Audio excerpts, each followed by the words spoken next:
So very good afternoon to all. Can you see the slide? Can anyone reply yes, sir? Am I audible? Yes, Yes, sir. sir. Okay, perfect. Well, students, in Unit 1 of Risk Management, we majorly discussed about, we came to know regarding the risk management and uncertainty, then the sources of risk, then we even understood about the methods of handling risk. We understood about the exposure of human assets, exposure to legal liability, and exposure to work-related injury. Then in Unit 2, in the earlier slides, what we have discussed was we understood about the meaning of risk measurement, evaluating the frequency and severity of losses, then risk control. So yesterday's, I mean, the previous class we discussed about the risk, that is techniques of loss control, wherein we understood the concepts of avoidance, loss prevention, then loss reduction, separation, duplication, as well as diversification. Now, in today's class, majorly, we will discuss about the risk financing techniques. So, before going to the techniques, first we'll understand the meaning of risk financing.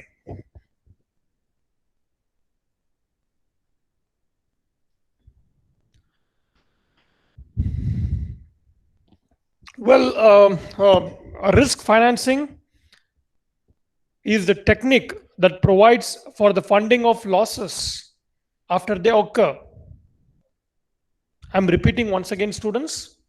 Risk financing is the technique that provides for the funding of losses after they occur. So, majorly, when we speak about risk financing, some of the major techniques are risk retention, as the name only suggests. In few cases, we try to retain the risk. Knowing that there is risk, we'll retain the risk. We'll understand why we retain the risk in the next slide. The second major technique of risk financing is risk or non-insurance transfers. And the third technique, very important technique, is commercial insurance. So we'll try to understand what is risk retention here. As the word suggests, we are trying to retain the risk knowing that the risk is there. Okay. Why? Because risk retention involves accepting the loss or benefit of gain from a risk when it occurs. True self-insurance falls in this category. See, risk retention is a viable strategy for small risk, where the cost of insuring against the risk could be greater over time than the total losses sustained. So, all risk that are not avoided or transferred are retained by the default. So, this is very important, students, which includes risk that are so large or catastrophic that they either cannot be insured against the premiums, that would be infeasible. See, before taking the risk, there will be some cost involved in taking the risk, right? And if the cost involved is more than the loss that is going to incur, then what we'll do is we'll try to retain the risk, right? So what happens here? We'll try to retain the risk. So it can be effectively used in risk management program. When to use this risk retention, let me explain you. Wherein no other method of treatment is available. And the second case would be worst possible loss is not so serious. I'm repeating once again. See, when to retain the risk, worst possible loss is not so serious. For example, physical damage losses to cars in a large firms. A large flames flood will not bankrupt the firm if the cars are separated by wide distances and are not likely to be simultaneously damaged. Then the third case when we can go for risk retention would be losses that are highly predictable. Let me explain you now. Retention can be effectively used for workers' compensation claims, physical damage losses to cars, and even shoplifting losses. So based on past experience, the risk manager can estimate a probable range of frequency and even the severity of actual losses. If the losses fall within the range, they can be budgeted out of the firm's income. So what we understood here and what we can conclude here is, if the losses are lesser compared to the insurance, the amount what we pay towards the premium, then we can retain the risk. So let me explain you the different forms of risk retention. The first would be planned retention. I'm repeating once again the different forms of risk retention. The first one is planned retention. Now, what is this planned retention? If risk retention is planned, the organization deliberately assumes a loss exposure because it is the most convenient and efficient means to fund the loss, or it has no other option. So risk retention is unplanned when the organization does not take any steps to plan funding in advance, such as it can be an earthquake or a hurricane which destroys its property, and there is no insurance or funds allocated to pay the damage. Okay, that is planned retention. Then we have unplanned retention. So what is this unplanned retention? So risk retention is unplanned when the organization does not take up any steps to plan funding in advance, such as when an earthquake or a volcano or a hurricane destroys its property and there is no insurance or funds allocated to pay the damage. Correct? And the third one could be funded retention. And the fourth one could be unfunded retention. First, we'll explain what is this funded retention. So when I say retention, I'm speaking about the risk retention, okay, the various forms of risk retention. See, the funded retention means risk retention can also involve pre-loss funding by setting aside the money that will be used in the event of a loss. Whereas unfunded retention means it refers to the post-loss funding, and I'm repeating once again, it refers to the post-loss funding, which means that when a loss occurs, the organization finances it, paying for the loss over time. So there are various techniques, students, of risk retention. The first one is use of available cash. For example, students, institutions typically pay the deductible for an automobile or the property loss out of available operating cash. So these deductible payments are typically treated as unplanned expenditures from the operations. So what we are trying to understand here is there are various techniques of risk retention. The first one being is use of available cash. The second one is establishment of loss revenues. Now, what do you mean by establishment of loss revenues here? A loss reserve can be established for the potential liability of payment for losses. So, establishment of loss reserves. The reserve means what? It is typically based on expected losses and is treated as an accounting entry that identifies the potential liability on the organization's financial statements. Correct? So it can be cash, securities, or other liquid assets that can be earmarked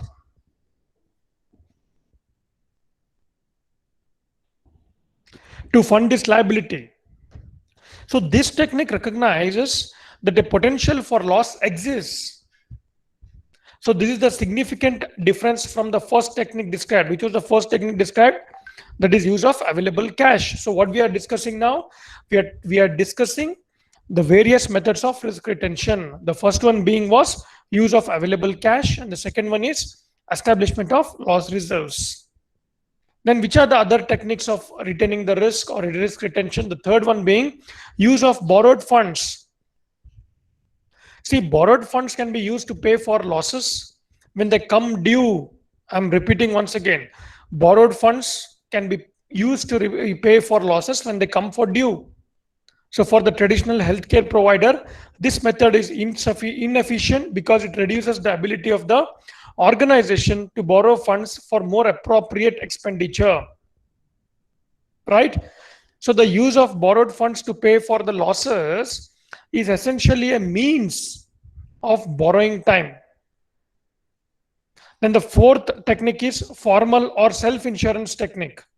So when I say self-insurance technique, that means formalized methods of self-insurance can be used. when an organization finances its losses through a planned strategy. So, the most typical form of self insurance that healthcare institutions use today is the self insurance trust or some form of captive insurance company. I'm repeating, students, what is this captive insurance company? Captive means a captive is a closely held insurance company whose insurance business is primarily supplied by and controlled by its owners, and in which the original insureds are the principal beneficiaries. Right? Then, what are the advantages of risk retention method? Obviously, when we speak about the risk retention, the first advantage is it saves money, right? We are saving money here. Why? Because the firm can save the money in the long run if its actual losses are less than the loss component in the insurance premium. And the second major advantage of risk retention is the lower expenses. And the next advantage could be encourage the loss prevention. Why? Because the exposure is retained, there may be a greater incentive for loss prevention. And the last advantage of risk retention is increased cash flow. That means cash flow may be increased because the firm can use the funds that normally would be paid to the insurer at the beginning of the policy period. So the first technique, that is risk retention, what we discussed, few advantages as well as few techniques of risk retention. Now the second important technique in risk financing is risk or non-insurance transfers. Now risk transfers, that means these are other risk financing techniques. So risk transfers are methods other than insurance by which, please understand students, a pure risk and its potential financial consequences are transferred to another party. So what happens here? Let me explain all of you. Under this method, a person who is subject to risk may induce another person to assume the risk. So some of the techniques used for transfer of risk are hedging. So we understood what is hedging. Hedging is a financial strategy that minimizes the loss, but we cannot avoid it. We can just minimize the loss. Or entering into indemnity bonds. So examples of risk transfer includes contracts, lease, and even hold harmless agreements. And another beautiful example of risk transfer, let me explain you. A company's contract with a construction firm to build a new plant can specify that the construction firm is responsible for any damage to the plant while it is being built. So a firm's computer lease can specify that maintenance, repairs, and any physical damage loss to the system are the responsibility of the computer firm. So what happens here? A firm may insert a hold harmless clause in a contract, correct, by which one party assumes legal liability on behalf of another party. Thus, what happens here, students? A publishing firm may insert a hold harmless clause in a contract by which the author nor the publisher is held legally liable if the publisher is sued for plagiarism. Okay, so these are some risk transfers. Now, what are the different methods of risk transfers? Very simple. I am getting the risk. So what I'll do is I'll transfer this particular risk to another party. So how can I do that? There are various methods of risk transfers, also called as non-insurance transfers. Students, this particular part is very important. They might ask you even in the examination also, explain the various methods of risk financing or explain the techniques of risk financing. There are three techniques: risk retention, risk or non-insurance transfers, or the third one is commercial insurance. Or they can even ask you explain the various methods of risk transfers. Number one is hedging. So what is hedging? Hedging is any financial activity that protects against a decline in future cash flows and is commonly accomplished through the purchase of derivatives. Now, what are derivatives? A derivative is a security whose characteristics and value are a function of the characteristics and values of other securities. Correct? The security from which the derivative is derived is called the underlying security or simply the underlying. And the most important derivatives are, which are they? Students, forwards, futures, and options, and even sometimes swaps. Okay, so what we are discussing now, we are discussing the methods of risk transfers. In that, the first one is hedging. The second one is called as insurance, which is very popular. And the third one is called as diversification. I explained you the benefit of diversification, right? See, diversification across various businesses or geographic locations, while frequently justified by business synergies or economies of scale, also results in a transfer of risk across business units, correct? So additionally, what happens? This combining of businesses or geographic locations in one firm can even result in a reduction in total risk through the portfolio effect of pooling individual risks that have different correlations. Right, students? So what we are discussing now? We're discussing methods of handling risk. The first one, what we discussed was diversification, hedging, and insurance. Next, we have incorporation. Now, what is this incorporation? Incorporation means to incorporate the risk. Very simple. In this way, the most that an incorporated firm can lose is the total amount of its assets. It helps the firm to transfer its creditor the risk that it might not have sufficient assets to pay for losses and even for other debts. And the last method of risk transfer, what we'll be discussing now, that's called holding harmless agreements. I'll repeat, hold harmless agreements. Now, what do you mean by harmless agreements here?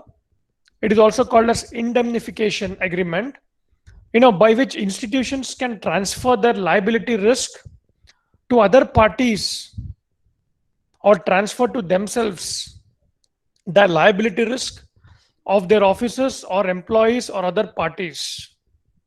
Correct? So in a broad sense, the term indemnification refers to any compensation for the loss or damage. So insurance is thus one of the method of indemnifying someone. Right, students? So what we discussed just now, we discussed the various methods of risk transfers. So what are the advantages of risk transfers? The risk manager can simply transfer some potential losses that are not commercially insurable. I'm repeating, we are discussing the advantages of risk transfers.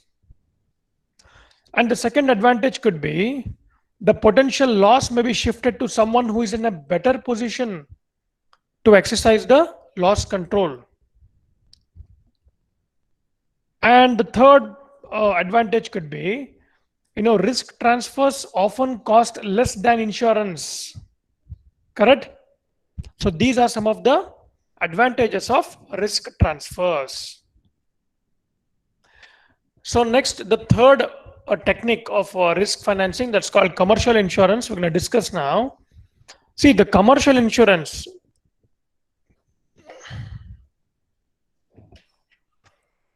is the method of managing and spreading the risk among many business owners. I'm repeating once again, this commercial insurance is the method of managing and spreading the risk among many business owners.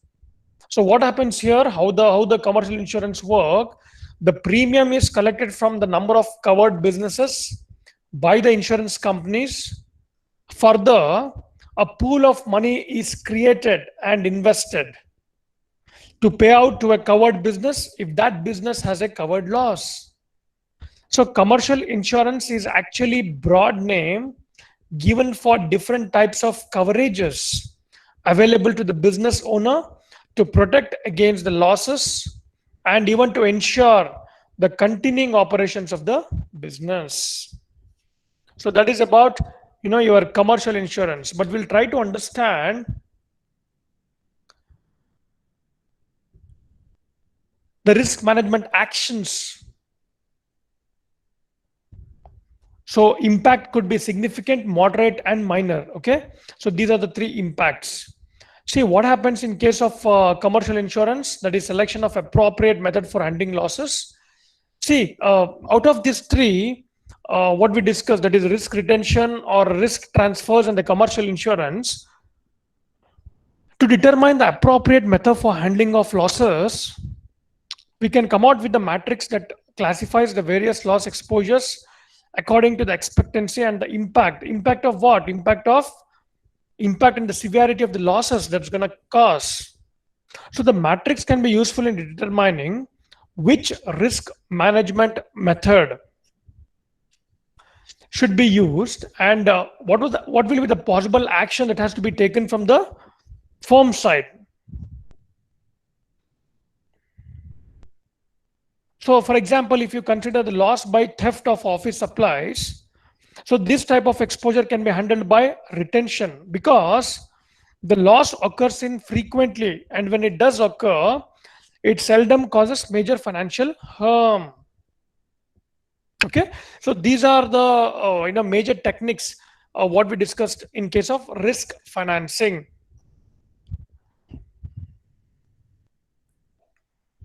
So that's what we discussed. I'm just put in so that you can understand. So risk retention techniques, that is use of available cash, establishment of loss reserves and use of borrowed funds, and self-insurance techniques.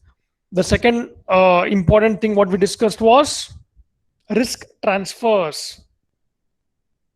So we discussed about the major methods of risk transfers, which includes hedging, then insurance, diversification, hold armless agreements, and incorporation. And the third important method was, or the technique was, commercial insurance. Then the important topic what we're going to discuss now is risk pooling, arrangement, and diversification. So all of you know by this time, diversification means what? Diversification is a risk management technique that mixes a wide variety of investments within a portfolio. And what is risk pooling over there? Pooling, it refers or simply refers to the spreading losses incurred by the few over the entire group so that the average loss is substituted for actual loss. So this is the situation where the actual role of underwriters and actuaries can be seen. See, we see that the loss of an individual is spread across the entire group. How? Through insurance and diversification of the portfolio, we can reduce the risk level. See, in the investment management subject, we studied that diversification helps to reduce the risk associated with the portfolio. Correct? So if the diversification is more, the standard deviation associated with the portfolio can be reduced drastically. So if you want to increase the standard deviation of the portfolio, then what we have to do, we should invest in sectoral specific funds. Then the standard deviation will be high, or the risk will be high, the volatility will be high, the chances of loss will be very high. Okay.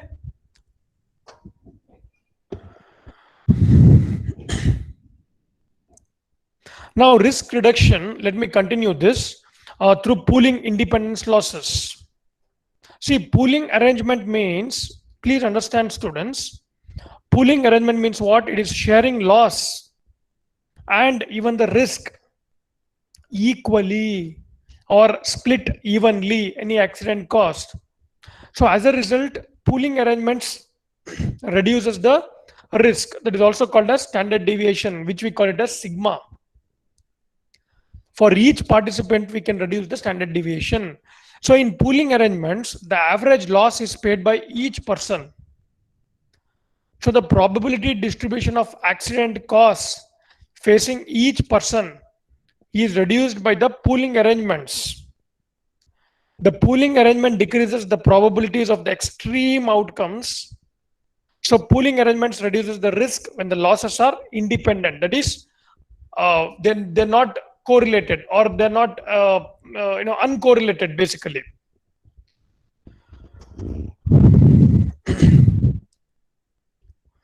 Now, pooling arrangement, you can, the moment I say, all of you know, the pooling arrangement can be done with many people, right? Or even with business also. How? In all the factors being held constant, the risk can be reduced through pooling arrangement, which increases as the number of participants increases. In this case, where pooling arrangement with many people or business will be done, the pooling arrangement decreases risk for each participant. Correct? The probability distribution would become more and more bell-shaped if more participants are obviously added.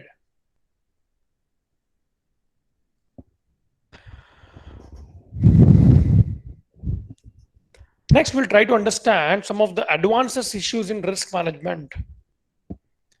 See, risk managers of the corporations, please see the slide over there, have started focusing more on verifying their companies' compliance with the federal environment regulations.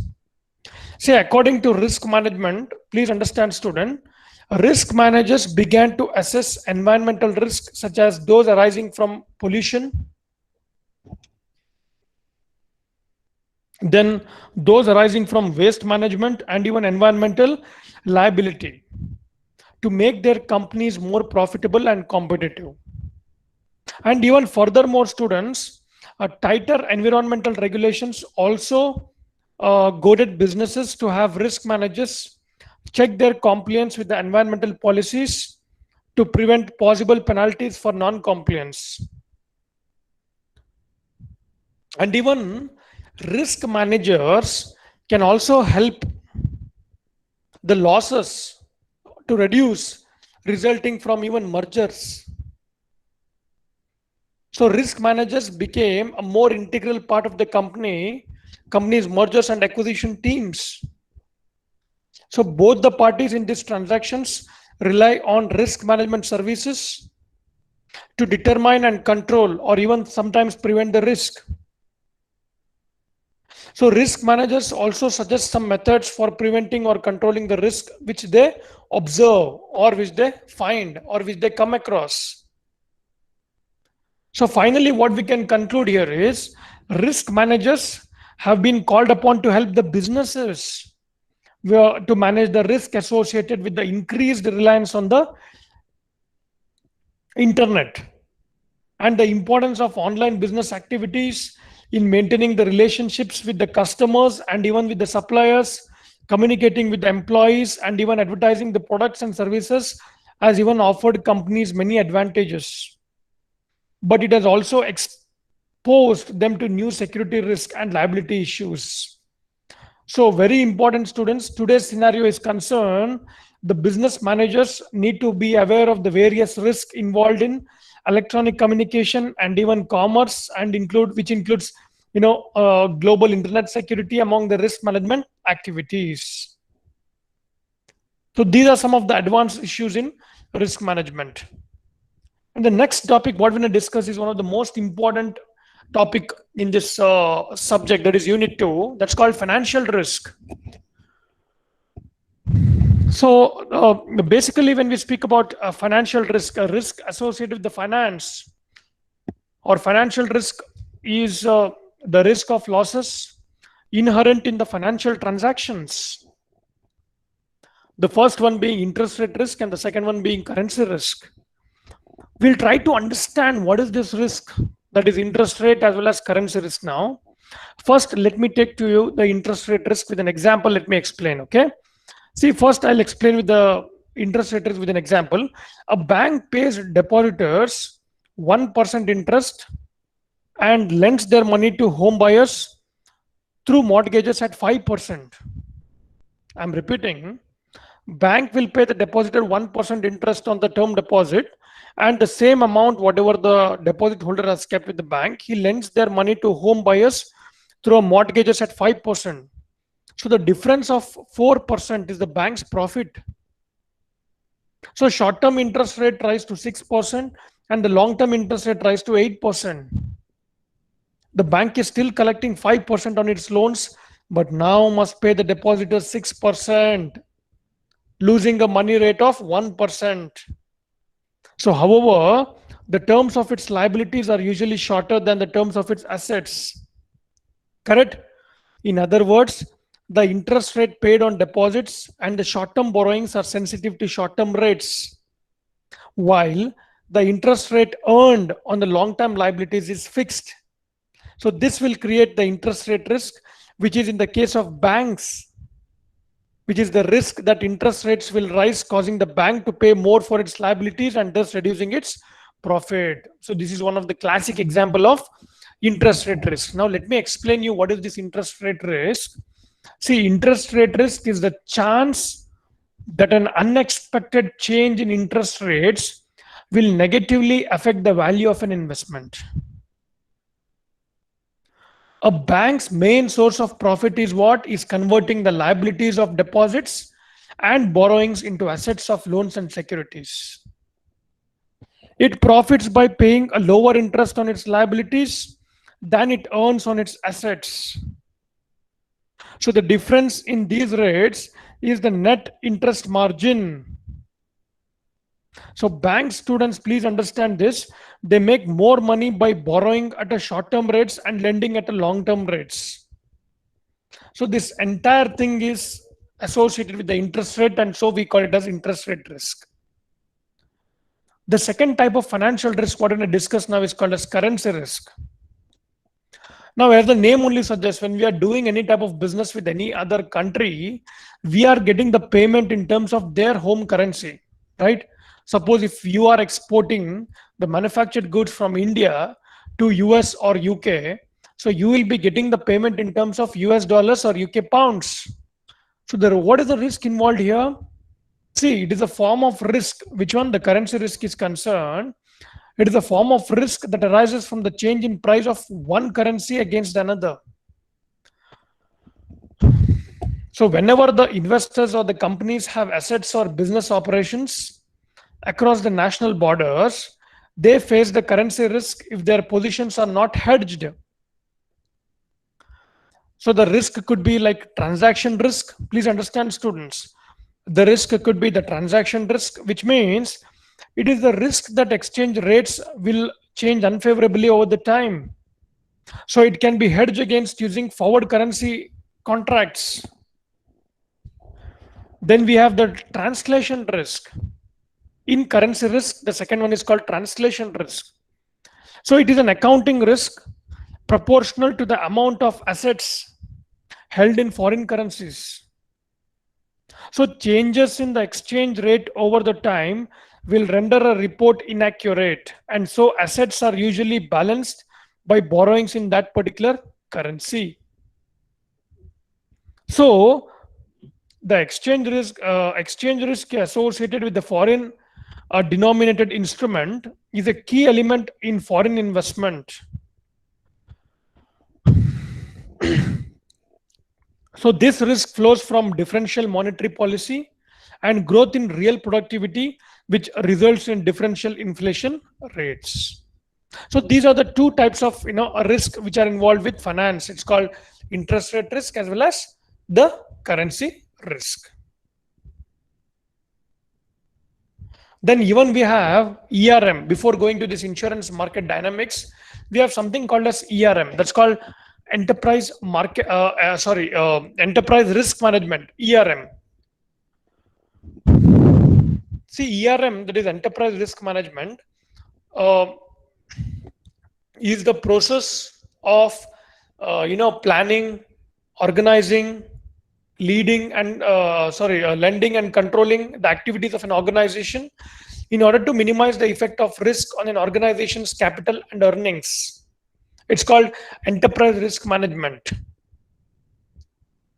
So it expands the process to include not just the risk associated with the accidental losses, but also the financial, the strategic, operational, and other risk. And students, please understand, this is also referred as business risk management. and sometimes we even call it as holistic risk management, and even it is called as strategic risk management.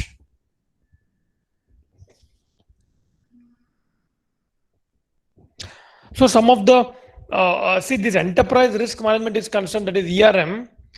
Again, there are a lot of classifications in that, which includes like credit risk, market risk, underwriting risk, operational risk, strategic risk, and liquidity risk.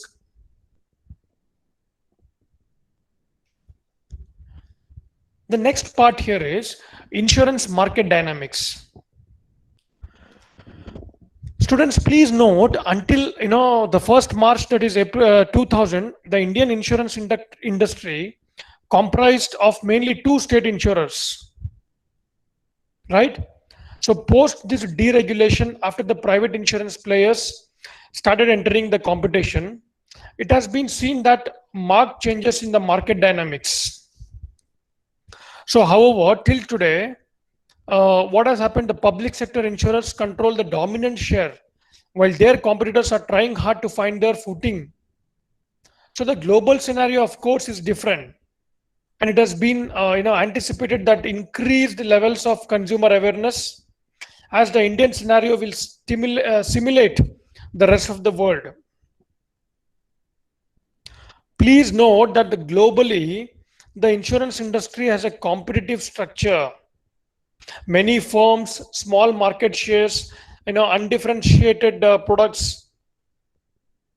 An individual insurer cannot control his price any more than a wheat farmer can. So now please understand that how insurance cycle works. The insurance industry is highly cyclical, and even it goes through alternative period of underwriting profit and loss. So the insurance market is characterized as hard or soft depending on the phases of the cycle, which are as follows. I'm repeating once again. The insurance market is characterized as hard or soft depending on the phases of the cycle, which includes soft markets and hard markets. Now, what are these soft markets?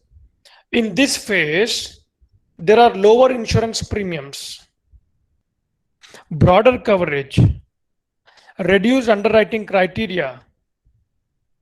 So which means underwriting is easier, increased capacity, which means insurance carriers write more policies and higher limits, and even increased competition among the insurance carriers. That is about soft markets. And hard markets means during this phase, there are higher insurance premiums and even more stringent underwriting criteria.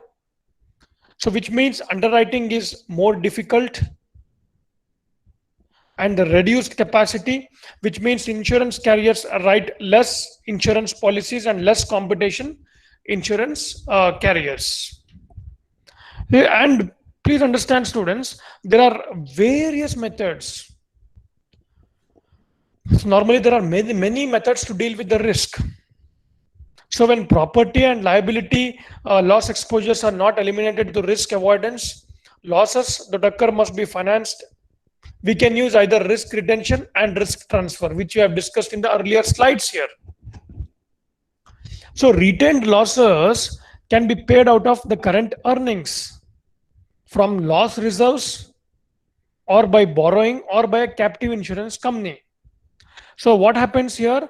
Risk transfer shifts the burden of paying losses to another party. So most often a property and a liability insurance company. So when we speak about insurance market dynamics, students, there are three important factors which influence the insurance markets.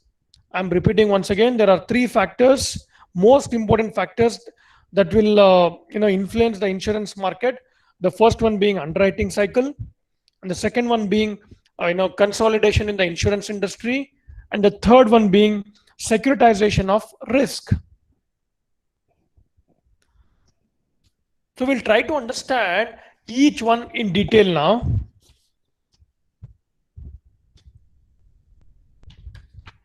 Let me take the first one, that is called underwriting cycle. So the underwriting cycle, it refers to the tendency for the commercial property and liability insurance markets to fluctuate between periods of tight underwriting with high insurance premium and loose underwriting with low insurance premium. So what do you understand by this? Let me explain you. So it can be argued that the underwriting cycle is a criterion of mismanagement of the insurance industry. However, the basic defense of this criticism is in a competitive market. So it is not the competitors who set the market price. Rather, they have to accept the price set by the market dynamics of demand and supply. Correct? So the pricing decision of the insurance companies, in fact, is a response to the cycle and not the cause of the cycle. So insurers cut premium not by the choice, but it is by compulsion. Please understand this. So an underwriting cycle, therefore, is said to begin when insurers tighten their underwriting standards and sharply raise the premiums after a period of severe underwriting losses. So very strict standards and higher premium rates often bring dramatic increases in the profits, which in turn attract more capital to the insurance industry and even raise the underwriting capacity. See, on the other hand, what happens, students, in this particular cycle, as insurance strive to write more premiums at a higher levels of profitability, premium rates may be driven down and underwriting standards relax in the competition for new business. Profits may erode and then turn into losses if more lax underwriting standards generate mounting claims. So the stage would then be set for the cycle to put into motion once again. So this is about underwriting cycle. The second is called the consolidation in the insurance industry. See, when we speak about the consolidation phase, see, consolidation in the insurance industry refers to amalgamating insurance business organizations through how? Mergers and acquisitions. So a number of consolidation trends have changed the insurance marketplace for the risk managers. Then we have to understand there are three types of consolidation that have been generally occurring. What we are seeing, which is nothing but the first one could be insurance company mergers and acquisitions. Then the second, very popular, insurance and the brokerage mergers and acquisitions. And the third one is called cross industry consolidations. See, cross industry consolidation occurs when a company in one financial services area merge with or acquires a company in another financial services area. Like a simple example could be a bank acquiring an insurance company, or sometimes an insurance company may purchase an investment, that is a mutual fund company. If you ask me whether it has happened, yeah, many times it has happened. A classic example is like, in 2012, a Canada-based property and a casualty insurer that was called as Fairfax Financial Holdings, through its unit Fairbridge Capital Limited, acquired 77% stake in Thomas Cook Group and its Indian operations. Okay, so this was about the consolidation in the insurance industry. And the last, this one is called securitization of risk. So what we are discussing now, students, we are discussing the insurance market dynamics. So what do you mean by securitization of risk here? Securitization is the process of conversion of existing assets. I'm repeating once again.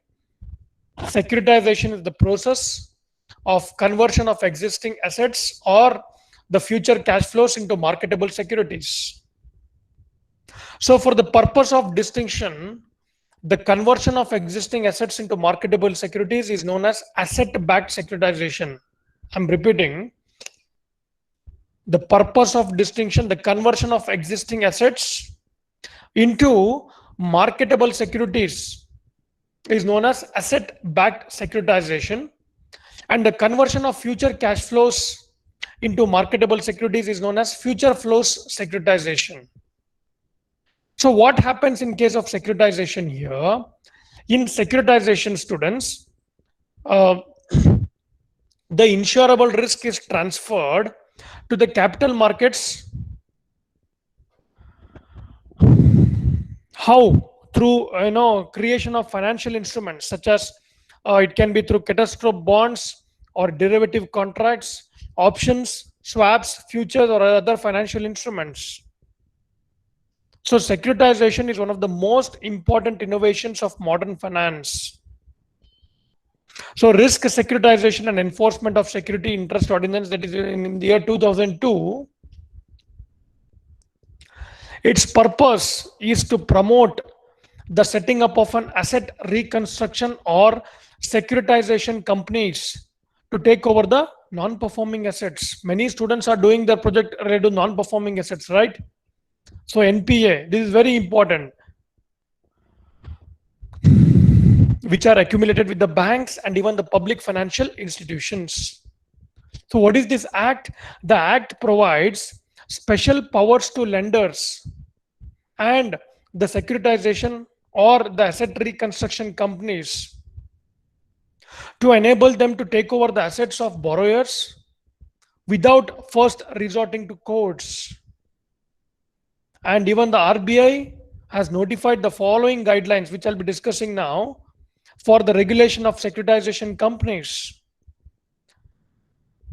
The securitization companies and the reconstruction companies guidelines and directions 2003 as mentioned. So they have given a very strict guidelines to banks or financial institutions on the sale of financial assets to securitization company or the reconstruction company, which are created under the securitization and reconstruction of financial assets and enforcement of security interest, that we got as SURFACIA. Now, if you ask me, sir, can you give any examples of the securitization? Yes, Citibank carved out car loan portfolios to ICICI Bank. Then even HUDCO, that is Housing and Urban Development Corporation Limited, which finances infrastructure finance, they even wanted to securitize its future receivables. And even Rajasthan State Electricity Board securitized their future receivables to various financial institutions under the guidance of Rajasthan Industrial Investment Corporation. So there are a lot of examples related to securitization of risk. Okay, so the next class, I will be continuing loss forecasting. So I will be ending the today's class here. I hope all of you have understood the topics.